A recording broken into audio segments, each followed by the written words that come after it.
Hello everyone, welcome to Brain Shocks. इस video में हम डिस्कस करेंगे एचएएल यानी कि हिंदुस्तान एरोनॉटिक्स लिमिटेड में जो मैनेजमेंट ट्रेनी और डिजाइन ट्रेनी की वैकेंसीज आई हैं उसके बारे में डिटेल में डिस्कस करेंगे। कितनी सीट्स हैं, कौन सी ब्रांचेस एलिजिबल हैं, क्या सिलेबस रहने वाला है, ठीक है, साथ सब कुछ। ठीक है, तो सबसे पहले इस वेबसाइट पे फुल एडवर्टाइजमेंट भी है, फ्रिक्वेंटली आस्क्ड क्वेश्चंस भी है। जो भी आपका सवाल हो पहले इसको जरूर पढ़ लेना, काफी चीजें इसमें लिखी हुई हैं अच्छे से। ठीक है, फिर मेडिकल स्टैंडर्ड है, यहीं से आप अप्लाई भी कर सकते हो। ठीक है, तो ये फुल एडवर्टाइजमेंट है, इसमें इंपॉर्टेंट चीजें मैंने टिक कर दी हैं। तो सबसे पहले देखते हैं। देखो, नंबर ऑफ वैकेंसी सबसे इंपॉर्टेंट तो यही है।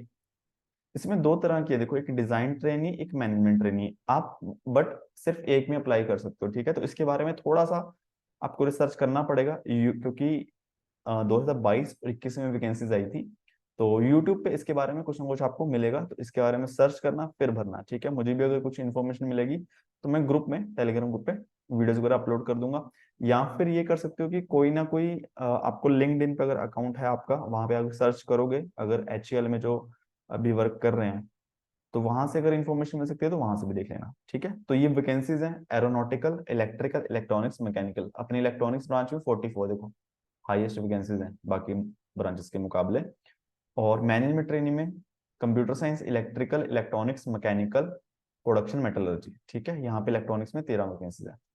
तो अगर देखा जाए इलेक्ट्रिकल, इलेक्ट्रॉनिक्स, मैकेनिकल, इन तीनों ब्रांचेस वालों के पास दो ऑप्शन है। ठीक है, तो इनको थोड़ा सा देखना पड़ेगा। फिर ये सब अगर आप किसी कैटेगरी से बिलोंग करते हो, ओबीसी, एससी, एसटी, तो उसके बारे में लिखा हुआ है। और पर्सन विद बेंचमार्क डिसेबिलिटीज के लिए सीट जो है डिफाइन की हुई है। ठीक है, कितनी कितनी सीट्स हैं।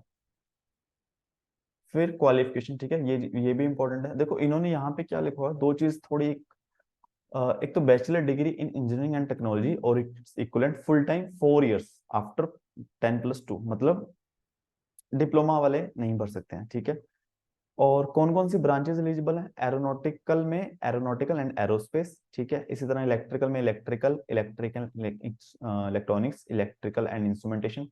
और देखो, इंस्ट्रूमेंटेशन वाले भी भर सकते हैं, देख। ठीक है, अगर इलेक्ट्रॉनिक्स एंड इंफॉर्मेशन इंस्ट्रूमेंटेशन है तो इलेक्ट्रॉनिक्स में भर सकते हो। ठीक है, सिमिलरली मैकेनिकल और मैनेजमेंट ट्रेनिंग का भी लिखा हुआ है। और साफ साफ लिखा है भाई, जो ब्रांचेस एलिजिबल हैं वो वही हैं तो अप्लाई करना। ठीक है, जो मेंशन नहीं है वो वाले नहीं भर सकते हैं। और इसमें देखो, अलग सी चीज ये है कि इसमें जो मिनिमम मार्क्स आपके ग्रेजुएशन में, वो इसमें काफी ज्यादा है। नॉर्मली हम देखते हैं कि 60 होते हैं, कई जगह 65 होते हैं, यहाँ पे 70% है अनरिजर्व, ओबीसी, ईडब्ल्यूएस के लिए। एससी, एसटी, पीडब्ल्यूबीडी के लिए 60% है। ठीक है, तो काफी लोग हो सकते हैं कि इसमें से बाहर हो जाए, जैसे मेरे भी एग्जैक्ट 70% ही है, तो मैं जस्ट एलिजिबल होता इसके लिए अगर मैं फिल करता तो। ठीक है, तो सेम मैनेजमेंट ट्रेनिंग के लिए 70% है। और जो लास्ट फाइनल ईयर में है, तो अब तक मोस्टली सब लोग पास आउट हो गए होंगे। ठीक है, तो अप्लाई कर ही सकते हैं। ठीक है, और जो भी है प्रूफ अक्टूबर 2023 तक देना है। ठीक है, अगर कुछ नहीं है अभी। अब देखो, यहाँ पे ऊपर इन्होंने लिखा हुआ है कि डिग्री 4 साल की होनी चाहिए आफ्टर 10+2, बट यहाँ पे लिखा हुआ है candidates possessing diploma and respective engineering degree are required to enter the marks of engineering degree as qualifying marks in the application form। ठीक है, तो यहाँ से क्लियर नहीं है, क्योंकि ऊपर तो ये लिखा हुआ है कि उससे पता चलता है कि +2 तो कंपलसरी है ही। ठीक है, तो इसके बारे में या तो आप जिसका डिप्लोमा 10th के बाद डिप्लोमा प्लस डिग्री है तो मेरे हिसाब से एलिजिबल नहीं है, बट फिर भी आप एक बार जो भी हेल्पलाइन नंबर है या ईमेल है उस पे आप मेल करके कंफर्म कर लेना। ठीक है, और 5 year इंटीग्रेटेड डिग्री वाले भी एलिजिबल हैं। एज की अगर बात की जाए, एज 28 साल होनी चाहिए। डेट कौन सी? 22 अगस्त को। ये है अनरिजर्व और ईडब्ल्यूएस। फिर कैटेगरी से बिलोंग करते हैं तो आपको उस हिसाब से एज में रिलैक्सेशन दिया जाएगा। ठीक है, और मोड ऑफ पेमेंट क्या होने वाला है? 500 रुपये फीस है, वो भी एससी, एसटी, पीडब्ल्यूबीडी और इंटरनल कैंडिडेट्स को कोई फीस सबमिट नहीं करनी है। और फीस जब के बारे में नीचे लिखा हुआ है कि कैसे पे करनी है। और फॉर्म कब भरा जाएगा? 2 अगस्त से लेके 22 अगस्त। ठीक है, ओनली 20 दिन है। और ये सब लिखा हुआ है कैसे भरनी है। अब देखो, यहाँ पे क्या लिखा हुआ है कि जो फीस भरनी है SBI e pay with option to choose prefer mode of payment, credit card, internet banking and भीम यूपीआई। तो मेरे हिसाब से जब आप फॉर्म भरोगे वहीं पे ऑप्शन आना चाहिए कि पेमेंट का। ठीक है, क्योंकि लास्ट टाइम आई थिंक चालान था वो कुछ इसमें मेंशन नहीं किया है, तो इसमें चेक करना है जब भी आप फॉर्म भरोगे उसके बाद पेमेंट का ऑप्शन आना चाहिए, नहीं होगा तो फिर देखते हैं। ठीक है। और फिर सबसे और इम्पोर्टेंट चीज है सिलेक्शन प्रोसेस। ऑनलाइन टेस्ट होगा जिसका सिलेबस अमेंडमेंट डिस्कस करेंगे, और इंटरव्यू। और सिटी जो है वो भी इन्होंने फॉर्म में नहीं डाली हुई, एप्लीकेशन फॉर्म में जब आप फिल करोगे फॉर्म तब पता चलेगा। देखो अब इम्पोर्टेंट चीज आ गई। देखो टेस्ट जो है जो वो 2.5 घंटे का है। ठीक है। और 3 पार्ट्स होंगे, एमसीक्यूज है। ठीक है। पार्ट 1 में क्या है, 20 एमसीक्यू जनरल अवेयरनेस के होंगे। पार्ट 2 में 40 एमसीक्यूज इंग्लिश एंड रीजनिंग के होंगे। पार्ट 3 में 100 एमसीक्यूज आपके कंसर्न डिसिप्लिन के होंगे। ठीक है। और टेस्ट हिंदी या इंग्लिश दोनों में होगा, आपको चूज करना है पहले ही फॉर्म भरते हुए। ठीक है, बाद में वो चेंज नहीं होगा। और जो इंटरव्यू में कॉलिंग रेशियो होगी 1:5, यानी कि एक सीट के लिए 5 लोग शॉर्टलिस्ट किए जाएंगे इंटरव्यू में। और जो वेटेज होगी रिटर्न की 85%, इंटरव्यू की है 15%। ठीक है। तो रिटर्न के लिए तो आपको बहुत अच्छा मेहनत करनी पड़ेगी। ये मेडिकल स्टैंडर्ड सर्विस बॉन्ड। ठीक है, 5 साल आपको सर्व करना है excluding training period, training period के बाद। और बॉन्ड अमाउंट हो सकता है मैक्सिमम 5 लाख तक। प्लेसमेंट और एम्यूलमेंट्स, तो आपकी जो ट्रेनिंग के टाइम आपको पे मिलेगा बेसिक 40,000 प्लस उस पर डीएनएस अलाउंस। ठीक है, 40,000 नहीं, इसके ऊपर ही मिलेगा, और कैंटीन अलाउंस, ये 3 चीज मिलेंगी।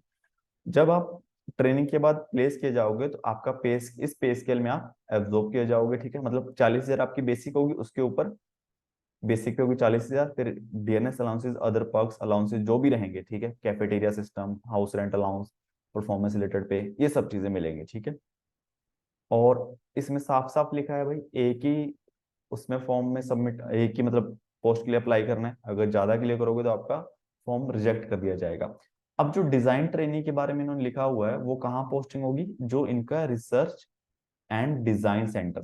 ठीक है, research and development design centre, R&D। और जो मैनेजमेंट ट्रेनी है वो अलग अलग production, overall and service division में पोस्ट किए जाएंगे। ठीक है। सीजी, जिसका सीजीपीए सिस्टम है तो उसको अपने यूनिवर्सिटी से कुछ वो होगा, फॉर्मूला होगा कि सीजीपीए से परसेंटेज कैसे निकालनी है। ठीक है, उसका कुछ होना चाहिए रिकॉर्ड। फिर जो ऑलरेडी कहीं ना कहीं जॉब कर रहे हैं उनको एनओसी चाहिए, government, semi government, public sector में एनओसी चाहिए। कब चाहिए, इंटरव्यू के टाइम। ठीक है। और इसके अलावा ये आ गया टेंटेटिव शेड्यूल। ठीक है, अब इसमें अच्छी बात यही है कि इसका फिक्स शेड्यूल है, बहुत जल्दी सब खत्म हो जाएगा। देखो 22 अगस्त तक तो रजिस्ट्रेशन है, फिर आपका 28 अगस्त को ही एडमिट कार्ड आ जाएगा, और 9 से लेके 11 सितंबर के बीच में आपका एग्जाम हो जाएगा। 2 दिन बाद रिजल्ट आ जाएगा, 5 दिन बाद इंटरव्यू लेटर आ जाएंगे, और उसके जस्ट अप्रोक्सीमेट 20 दिन बाद इंटरव्यू होंगे। इंटरव्यू कहाँ पे, देख लो बेंगलोर में। ठीक है। और लास्ट 13 अक्टूबर को आपकी रिजल्ट आ जाएगा फाइनल, और फिर आपका ज्वाइनिंग वगैरह सब हो जाएगी। ठीक है। अब नवंबर तक सब निपट जाएगा। ठीक है, अगस्त चल रहा है अभी, सितंबर, अक्टूबर, नवंबर, 3 महीने में सब खत्म। ठीक है। अब इंपॉर्टेंट चीज आती है देख, ठीक है, सिलेबस की। अब यहाँ पे सब लिखा हुआ है, देखो सबसे पहले कोई भी सवाल हो पहले इसमें देखना है कि अपना जो भी आपकी क्वेरी है इसमें सवाल है उसका आंसर है। ठीक है। इसके अलावा जो है आपको, तो वो आप नीचे कमेंट कर देना अगर मुझे पता होगा, नहीं तो एटलीस्ट इनको फोन या मेल करो। ठीक है, जहां कोई भी रिक्रूटमेंट आती है तो एग्जैक्ट डिटेल जो है, जो ऑर्गेनाइजेशन है वो बताएगी। ठीक है। और इसमें बस सिलेबस के बारे में एक इम्पोर्टेंट है बस, और कुछ ज्यादा नहीं है इसमें ज्यादा। ठीक है। अब पैटर्न हमने डिस्कस कर लिया, सिलेबस जो है गेट का सिलेबस। ठीक है, तो इसीलिए गेट 2023 में जो भी सिलेबस दिया था वो वाला है।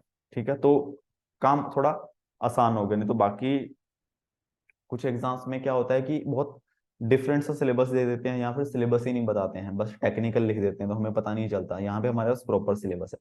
ठीक है, तो अप्लाई कर सकते हो। बस यही है कि जिस जो अभी गेट 2024 की तैयारी कर रहा है, ठीक है, अभी सिलेबस ही कंप्लीट नहीं है। ठीक है, तो मतलब 3-4 सब्जेक्ट ही किए हैं, तो वो तो पॉसिबल है ही नहीं कि एक महीने में पूरा सिलेबस हो जाए। ठीक है। अब कोई एलिजिबल है, अप्लाई करके एग्जाम का एक्सपीरियंस लेना चाहता है, तो वो फॉर्म भर सकता है कि हाँ भाई आपके सेंटर भी आपके आसपास है, पैसों की भी प्रॉब्लम नहीं है, और एक एग्जाम का एक्सपीरियंस होगा, क्योंकि अगर आपको गेट के बाद बाकी एग्जाम्स भी देने हैं तो भर सकते हो कि बैठ के आ जाओ, जो जितना जितना पढ़ा है उतना अप्लाई करो, फिर बाकी देखा जाएगा। ठीक है, इसके अलावा कुछ डाउट हो तो नीचे कमेंट कर देना, नहीं तो टेलीग्राम ग्रुप पूछ लेना। और वीडियो से कुछ इन्फॉर्मेशन मिली हो तो प्लीज वीडियो को लाइक करना एंड चैनल को सब्सक्राइब कर देना। Thank you so much.